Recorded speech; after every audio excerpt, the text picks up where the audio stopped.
Quiero que vaya conmigo a la palabra del Señor en el libro de Efesios, donde comenzó nuestra hermana Lizzy, capítulo 2.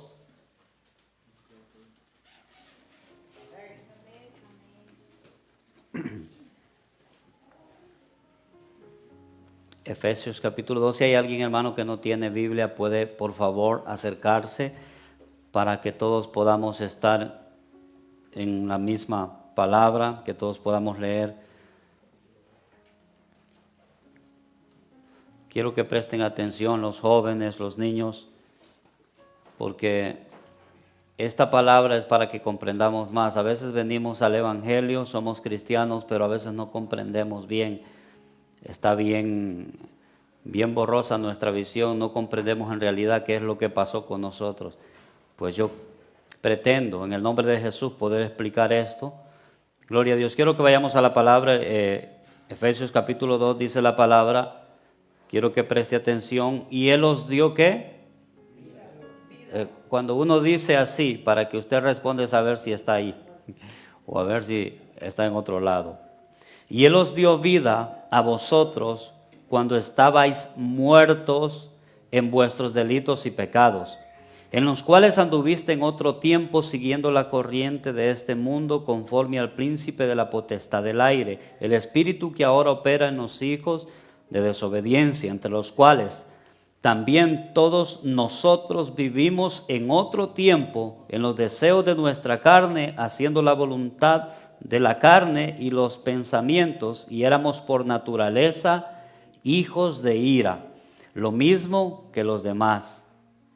Pero dice la palabra en el verso 4, pero Dios, es a Dios que se atribuye toda la gloria, hermano, pero Dios, no nosotros, que es rico en misericordia por su gran amor con que nos amó, aún estando, ¿qué? Quiero que se fije en esa palabra, muertos en pecados, nos dio vida juntamente con Cristo. Por gracia sois salvos, y juntamente con Él nos resucitó, y asimismo nos hizo sentar en los lugares celestiales en Cristo Jesús, para mostrar en los siglos venideros las abundantes riquezas de su gracia en su bondad para con nosotros en Cristo Jesús. Y un texto bien conocido, porque por gracia sois salvos por medio de la fe. ¿Y esto de quién es? Esto no es nuestro. ¿De quién es? No por obras, para que nadie se gloríe, porque somos hechura suya, creados en Cristo Jesús para buenas obras, las cuales Dios preparó de antemano para que anduviésemos en ella. Por tanto, acordaos de que en otro tiempo vosotros los gentiles, en cuanto a la carne, erais llamados incircuncisos, incircuncisión por la llamada circuncisión hecha en mano en la carne. En aquel tiempo estabais sin Cristo, alejados de la ciudadanía de Israel y ajenos de los pactos y las promesas, sin esperanza, sin Dios en el mundo. Repito, sin esperanza, sin Dios en el mundo. Sin esperanza, sin Dios en el mundo. Voy a hablar de la reconciliación a través de Cristo Jesús. Para que pueda darse una reconciliación, tuvo que haber antes una rotura en la relación. Tuvo que haber algo que cortara la relación. No puede haber reconciliación. Usted no puede reconciliarse con alguien que siempre está en paz. No tiene sentido. Para que haya una reconciliación, tuvo que haber una rotura. Para que haya una rotura, tuvo que haber algo que rompiera el vínculo que unía las dos partes, ¿verdad? Tuvo que haber algo que rompiera ese hilo que unía esa relación. Y voy a usar ejemplos como, por ejemplo, el hijo pródigo. Él decide romper la relación con su padre. Él por su misma cuenta decide irse de casa, rompe una relación entre padre y hijo. Podemos ver también en la palabra del Señor una rotura entre hermanos, por ejemplo, Esaú y Jacob. Cuando Jacob decide, ¿verdad?, usurpar lo que no le pertenecía a él, inmediatamente rompe una relación entre hermanos. También hay otras rupturas como la de José con sus hermanos, porque es vendido, ¿verdad?, por sus mismos hermanos. Se rompe un vínculo, se rompe una relación. Nosotros, hermanos, podemos haber experimentado alguna rotura de alguna relación en algún tiempo y sabemos que no es algo agradable. Pero en sí no quiero enfocarme en lo que tenga que ver con nuestros semejantes, y al fin y al cabo nosotros podemos vivir con cualquier rotura. Podemos vivir sin padre, podemos vivir sin madre, podemos vivir sin esposo, pero hay una rotura con la cual nosotros jamás podríamos vivir, que es separados de Dios. ¿Ok? Separados de Dios, nosotros, como dice la palabra, hermanos, no podemos hacer nada. Y quiero que vaya conmigo al libro de Génesis, capítulo 2. Para no leer tanto, hermanos, aquí hay una relación de Dios y el hombre. Quiero que preste atención, es muy importante. Aquí hay una convivencia de Dios con Adán y mantenía una relación pura. El vínculo, no sé cuál puede ser entre padre e hijo, esposo y esposa y todo eso, pero el vínculo entre Dios y el hombre era un vínculo puro. Amén. Era un vínculo, hermano, que era hermoso. Había una relación, dice la palabra, que Dios venía y se paseaba en el huerto, hablaba con Adán, le daba órdenes y la relación estaba muy hermosa entre ellos, ¿verdad? Pero, como todos sabemos, vino Satanás en forma de serpiente, ¿verdad? Y engañó a Eva, y por ende Eva engañó a su marido, o hizo que su marido comiese también. Y esto, hermanos, rompe. Aquí está algo muy importante, porque de aquí depende todo lo que ha pasado en la historia del hombre. Aquí se rompe una relación entre Dios y el hombre. Por eso es necesario hablar de la reconciliación. Ya ve que hasta dónde vamos ahora. Se rompe un vínculo, hermano, que había entre Dios y el hombre. Yo puedo imaginarme qué difícil pudo haber sido esa rotura, porque las relaciones, hermanos, lo que conllevan es amor, ¿verdad? Por ejemplo, yo no creo que usted no se duela cuando se deja de hablar con un hermano, se deja de hablar con un padre. Las roturas traen mucha tristeza. Y yo sé que no es muy, o no se oye muy bien el ejemplo que voy a poner, pero es así. Porque es una rotura también. Imagínense por un momento una pareja de esposo y esposa. Hay un vínculo, hermano, en un matrimonio que es extraordinario. Y es un vínculo que lleva hasta la intimidad. Por un momento pensemos que una de las dos partes está con otra persona. Imagínense, por un momento, que una de las dos partes esté con otra persona. ¿Qué pasa? Se rompe algo, y la verdad que después de que se rompe esto, hay algo que desencadena algo trágico, porque conlleva muchas cosas negativas. Hay depresión, hay dolor, hay miseria. Hermanos, se ve afectado todo cuando hay rotura de relaciones, y eso lo sabemos bien. Por ejemplo, en esta relación de Dios y el hombre era perfecta, y cuando el hombre peca, se rompe esa relación con Dios, hermanos, las consecuencias son graves. Por ejemplo, ahí en Génesis, vamos al capítulo 3, verso 15, mire lo que dice ahí. Esta es la consecuencia de haberse roto la relación entre Dios. Esto es lo que Dios decide hacer con esta relación. Y pondré enemistad entre ti y la mujer, y entre tu simiente y la simiente, esta te herirá en la cabeza y tú le herirás en el carcañal. Esto le dijo el Señor a la serpiente. Ahora a la mujer: multiplicaré en gran manera los dolores en tu preñez, con dolor darás a luz a los hijos, y tu deseo será para tu marido, y él se enseñoreará de ti. Y al hombre: por cuanto obedeciste a la voz de tu mujer y comiste, ¿y oyó, hermano?, del árbol de que te mandé diciendo, no comerás de él, maldita será la tierra por tu causa. Con dolor comerás de ella todos los días de tu vida. Espinos y cardos te producirá y comerás plantas del campo. Con el sudor de tu rostro comerás el pan hasta que vuelvas a la tierra, porque de ella fuiste tomado, pues polvo eres y al polvo volverás. Gracias a esa rotura vino algo trágico para el hombre, que hasta hoy estamos sufriendo. Mañana tenemos que ir a trabajar, hermanos. Mi esposa está embarazada, ¿cómo cree que va a dar a luz? Con dolor. Producto de esa rotura y de esa separación, hermano. Las separaciones traen mucho, afecta demasiado, afecta muchísimo y trae mucho dolor. Mire lo que provoca en esta primera pareja que está en Edén.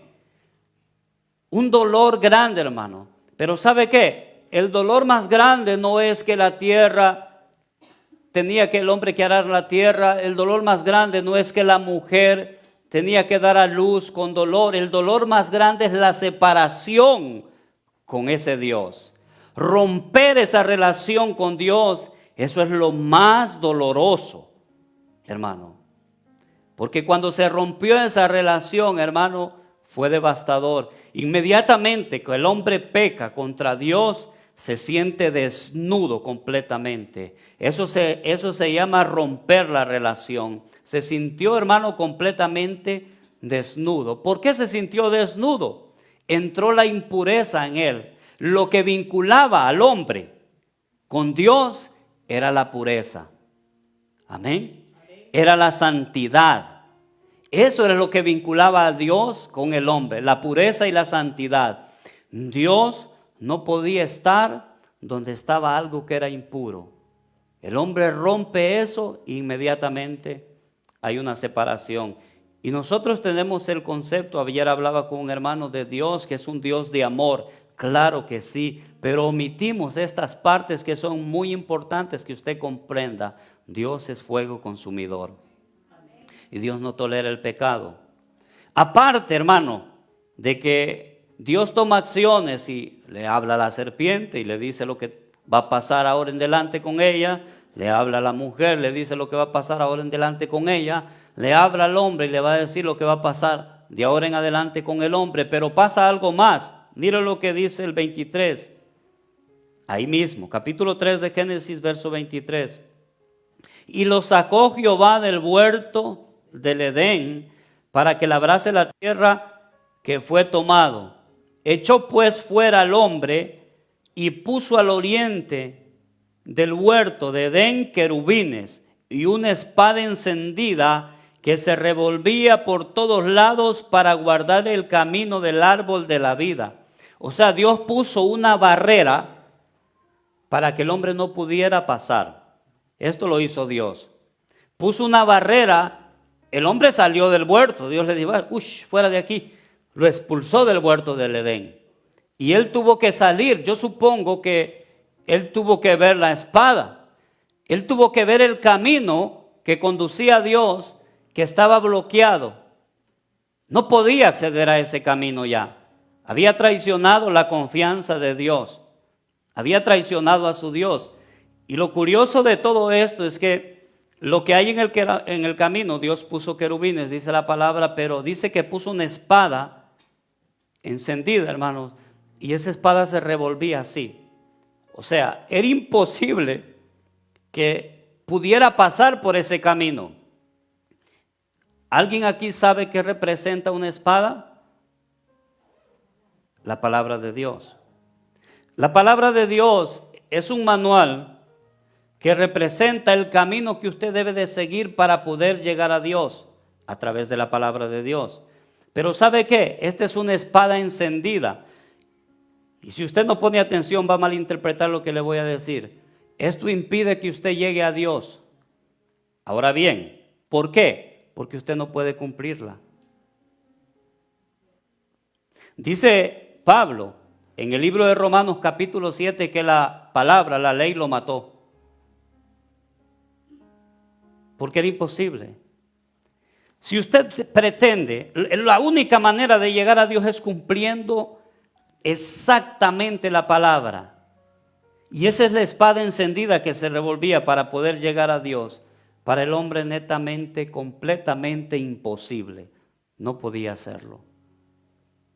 ¿Qué le quiero decir con todo esto? Que estábamos muertos. Estábamos perdidos. No había por dónde ir. Ahí no había el muro como aquí en Estados Unidos que nos brincamos el muro.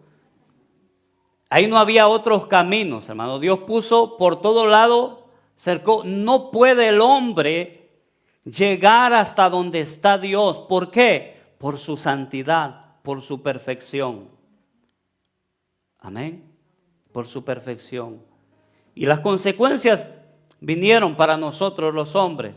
Tuvimos que salir de la presencia de Dios. Tuvimos que arar la tierra.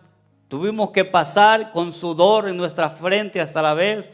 Y todo lo que produjo eso. Y en Romanos 5:12 dice, por tanto, como el pecado entró en el mundo por un hombre y por el pecado la muerte, así la muerte pasó a todos los hombres por cuanto todos pecaron. Dígale a su hermano, sin Cristo estás muerto. Sin Cristo estamos muertos. Isaías 59 dice, 2, pero vuestras iniquidades han hecho división entre vosotros y vuestro Dios, y vuestros pecados han hecho ocultar de vosotros su rostro para no oír. Hay una separación todavía, hay una barrera que impide que el hombre llegue a Dios. Y el hombre ha querido llegar a Dios a través de sus propios medios. Creen que haciendo cosas buenas podrían llegar a Dios. Y yo no estoy diciendo que hacer cosas buenas es malo, pero no es suficiente, porque jamás podríamos llegar a la perfección que Dios demanda para que podamos estar delante de Él. Tan difícil era acceder a la presencia de Dios que la palabra nos ilustra en esto. Por ejemplo, el pueblo de Israel dice que el sacerdote, hermano, mire, preste atención, porque hay cosas, hermano, que parece simples, pero son muy complicadas en la palabra del Señor. Un sacerdote por todo un año calendario tenía que vivir su vida, hermano, de una manera que no podía tocar algo inmundo, no podía hablar algo, tenía que cuidarse todo el año. ¿Sabe por qué? Porque en un día él iba a entrar al templo donde estaba la presencia de Dios, a hacer un sacrificio por los pecados de todo el pueblo. Mire qué difícil el acceso a la presencia de Dios. Mire qué complicado. Y si este hombre no trataba de hacer las cosas bien en todo ese año, ahí mismo caía muerto, porque no podía estar en la presencia de Dios, porque Dios es puro, es santo, ¿verdad? Y eso nos separó de Dios, porque el pecado, porque el pecado es lo que nos separa de Dios. Eso es lo que nos mantiene lejos del Padre, el pecado. Estaba tan dañada la relación, hermano, entre el hombre y Dios, que incluso la palabra la llama enemistad. Enemigos de Dios. Eso lo dice Romanos 5:10, porque si cuando éramos enemigos fuimos reconciliados con Dios por la muerte de su Hijo, mucho más, habiendo sido reconciliados, seremos salvos por su vida. Éramos enemigos de Dios. Mira, hermano, no pase por alto los términos que la palabra de Dios usa, porque usted puede, como dije al principio, no estar bien en sus relaciones personales y al final puede reparar esas relaciones, pero estar mal con Dios, eso es terrible. Eso es terrible. Yo no le deseo eso absolutamente a nadie. Y como dije antes, por nuestros propios medios no hay manera. Sabemos lo que dice la palabra. Dice la palabra que no hay ni siquiera uno bueno, no hay quien busque el bien, no hay justo ni siquiera uno. No hay nada que nosotros podamos hacer para acercarnos a Dios. No hay maneras, no hay fórmulas, no hay circunstancias, no hay nada que esté en sus manos que diga usted, yo puedo hacer esto para acercarme a Dios. No existe fórmula. No hay. No la hay. Y eso es difícil. ¿Por qué? Porque la única manera era cumpliendo la ley. Era pagando un precio. Y ese precio solo lo pudo pagar Cristo Jesús en la cruz del Calvario. Por eso la palabra, yo voy despacio para que entienda. Por eso la palabra dice que Él es el camino, la verdad y la vida. Nadie viene al Padre si no es a través de Cristo Jesús. Amén. Él es el que vino a intervenir y a volver a unir esa relación entre Dios y el hombre. Solo a través de la sangre de Cristo podemos nosotros ingresar a la presencia del Padre nuevamente. Solo a través de Cristo podemos volver a abrazar a ese Padre. Amén. Por eso a mí me gusta muchísimo esta parte. Me fascina. ¿Sabe por qué? Esta parte donde Jesús está colgado en la cruz del Calvario y dice estas palabras: consumado es, la deuda está pagada. ¿Y sabe qué? Pasa algo maravilloso en ese momento cuando Él inhala y exhala el último aliento. Ahí donde el sacerdote hacía los sacrificios una vez al año, que eso representaba la presencia de Dios, había un velo. No sé cuál era el gruesor de ese velo, pero era grandísimo ese velo. Representaba la pared que nos impedía llegar a la presencia de Dios. Ese velo representaba lo imposible que era. Entonces Jesús, cuando Él dice consumado es y suspira el último aliento, dice la palabra de Dios que de arriba abajo, curioso, de arriba para abajo, el velo se rompió y abrió la pared que estaba de intermedio entre Dios y el hombre, y pudimos ingresar hasta la misma presencia de Dios. ¡Qué maravilloso! ¡Qué maravilloso es! Y yo me imagino, hermanos, lo maravilloso, hermanos, que pudo hacer ese momento, y qué glorioso. Hasta hoy la puerta, el velo sigue abierto de par en par. Y a mí me gusta pensar esto porque las reconciliaciones, eso es lo más precioso que puede haber. Si no, vamos otra vez a los mismos ejemplos que usé al principio.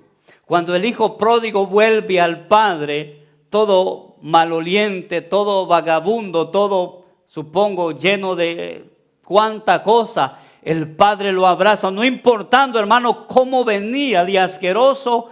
El padre por fin pudo abrazarlo. Qué bonita esa reconciliación, ¿verdad?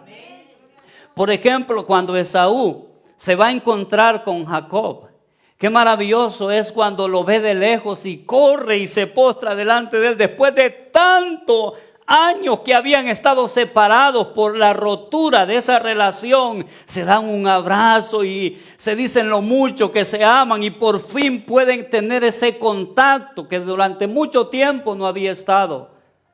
La reconciliación es lo más precioso. Y también está aquella reconciliación de José, ¿sí se acuerdan? Con sus hermanos.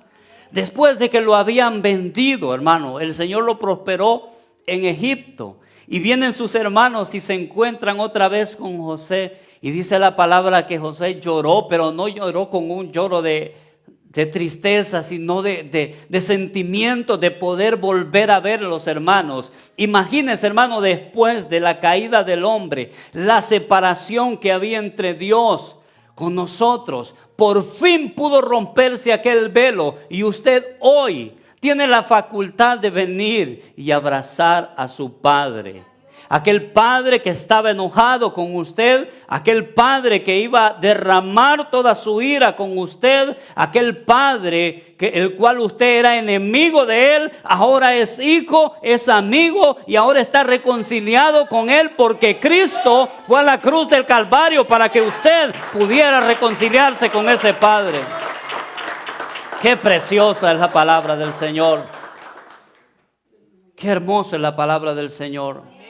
Hay algo que yo no comprendo, no sé si es la capacidad de poder ver las cosas, pero examino estos versículos, por ejemplo, donde dice la palabra, oh almas adúlteras, ¿no sabéis que la amistad del mundo es enemistad contra Dios? ¿Cómo una persona no puede valorar la amistad que Dios le ofrece para que pueda acercarse nuevamente?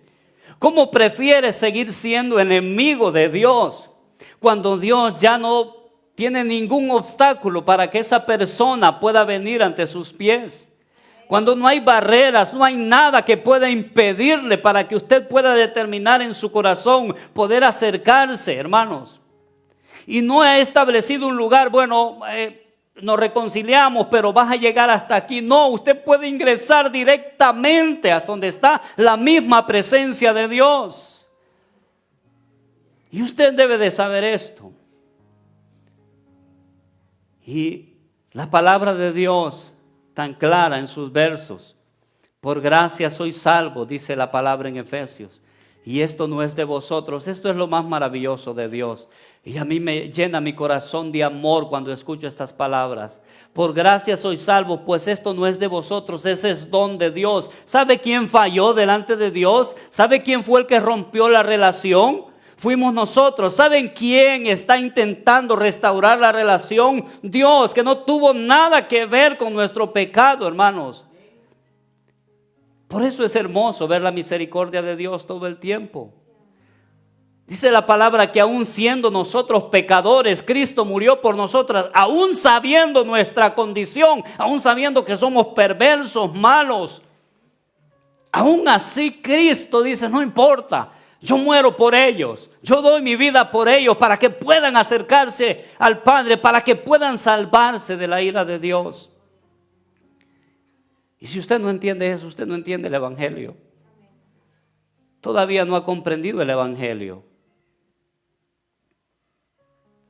Por gracia sois salvos, pues esto no es de vosotros, es un don de Dios. ¿Y sabe qué? Dice la palabra que de la misma manera que Cristo nos perdonó a nosotros, Él quiere que nosotros podamos perdonar a los demás. Y a veces nosotros ponemos esa barrera, pero es que yo no fui el culpable. Yo no fui el que pecó. Yo no fui el que abandoné a mi familia. Yo no fui el que ofendí. Dice la palabra que así como Cristo nos perdonó, así nosotros debemos perdonar, hermano. Y qué hermoso es entender que debemos hacer las mismas cosas que Cristo hizo. A pesar de que nos fallen, a pesar de que hablen de nosotros, a pesar de que nos maltraten, nosotros estamos llamados para perdonar a todas esas personas. ¿Por qué? ¿Por qué estamos llamados a hacer tan grande cosa? Porque mayor fue lo que Cristo hizo por nosotros. Y me gusta pensar a mí de esta manera. Y le insto a usted para que piense de esta misma manera, porque dice, Cristo murió por todos los pecadores, y es una verdad, pero a mí me gusta llamarlo más personal, Cristo murió por mí. Murió por todos mis pecados. No me gusta incluir a nadie porque quiero ser agradecido personalmente. Cristo murió por mí en la cruz del Calvario. Cristo pagó por mí en la cruz del Calvario. Y si Cristo pagó por mí, ¿qué no puedo hacer yo por aquel que me ha ofendido a mí? Y eso es maravilloso, poder volver al Padre, poder volver a abrazar la presencia de Dios, poder llamarlo, como decíamos ayer, Padre. Qué bonito es cuando un hombre y una mujer reconocen el mensaje de Dios, el llamado que Dios hace, y que puedan venir corriendo hacia Dios y decirle, perdóname, reconozco que he fallado delante de ti, reconozco que soy pecador, reconozco que tú estás intentando por todos los medios que yo me acerque a ti, y a través de Cristo estableciste el medio más hermoso, porque dice la palabra, porque de tal manera amó Dios al mundo que ha dado a su Hijo unigénito, para que todo aquel que en Él crea no se pierda, mas tenga vida eterna. ¿De qué amor estamos hablando, hermano? Muéstreme una expresión de amor más grande. Jamás la va a encontrar. Jamás la va a encontrar. Jesucristo es la expresión más grande de amor. La cruz a mí me revela muchas cosas. No solo me revela el sacrificio de Jesús, me revela cuál era mi condición, me revela lo que yo merecía, me revela la ira de Dios, me revela la justicia de Dios, me revela el problema y en el conflicto y en la condenación en que yo estaba sin Cristo, sin Dios. ¿Qué piensa usted que está pasando con usted si no tiene a Cristo en su corazón? Esto es serio. ¿Qué piensa usted de su vida? ¿Cree que está bien? ¿Por qué el hombre sufre tanto sin Dios? ¿Por qué sufre tanto sin Dios? Porque Dios, hermano, como decíamos en el mensaje de ayer, es el creador de todas las cosas. Vivimos en el mundo que Él creó. Respiramos el aire que Él nos da. Por la gracia y la misericordia de Dios no hemos sido consumidos, hermano. ¿Qué pretende estar lejos de Dios? Por Dios santo, un hombre fuera de las manos de Dios, fuera de la voluntad de Dios, está expuesto a la ira y al juicio de Dios y a un castigo eterno, sin fin. ¿Qué pretende una persona estar separado de Dios? ¿Qué piensa? Tiene una venda grande en los ojos. Pero para eso vino Cristo también, para quitar las vendas, para que aquellos que están ciegos puedan ver, para enderezar aquello que está torcido. Para eso vino Cristo, para dar vida y para darla en abundancia. Él es el autor y consumador de la fe, hermanos. Yo alabo a Cristo por lo que Él ha hecho por nosotros. Y a veces, hermanos, esto es importante. A veces creemos que merecemos, creemos que somos dignos, si no fuera por la gracia del Señor, si no fuera por la misericordia del Señor. Es una triste historia, pero termina con un final de amor, donde Jesucristo tuvo que pagar por nuestros pecados. Y quiero leer algo lo que representa la salvación a través de la cruz. Preste atención lo que pasa cuando nosotros nos acercamos a Cristo. Somos justificados, hay una redención, hay un perdón, hay una reconciliación y hay una adopción. Todo eso pasa. El primero, cuando nosotros somos justificados, es como que esté delante del Padre y el Señor diga, no debe nada. Pero es culpable, pues no debe nada. Cuando también es redimido, es que se le ha saldado aquella deuda impagable también. Cuando también es perdonado, es que no importa lo que haya hecho, eso queda disuelto. Y cuando está la reconciliación, hermano, no importa también, el Señor lo abraza y también la adopción lo recibe como hijo. Todo eso es lo que hace Dios con nosotros, cuando opuestamente merecemos todo lo contrario. Merecemos ser juzgados, aprisionados, condenados y no ser llamados hijos de Él.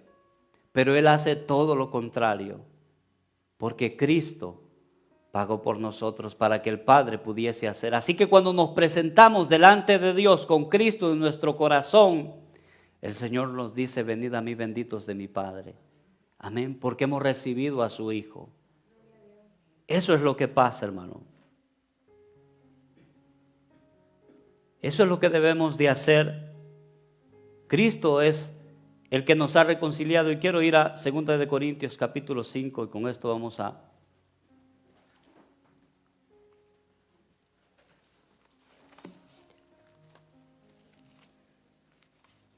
Muy importante, siempre he insistido en esto.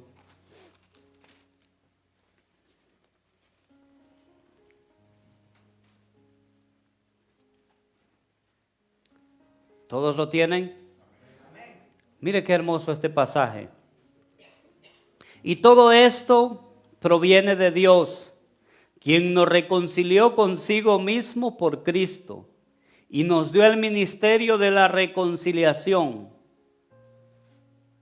Que Dios estaba en Cristo, reconciliado consigo al mundo, no tomándoles en cuenta a los hombres sus pecados, y nos encargó a nosotros la palabra de la reconciliación. Y esto a mí me place, ¿sabe por qué? Porque yo soy reconciliado con mi Señor. Yo ya no tengo esa barrera que impide que yo me acerque al Padre, pero también Dios me dio el ministerio de la reconciliación. ¿Qué ministerio es ese? De decirle a usted lo que Dios ha hecho para que usted se pueda acercar a Él.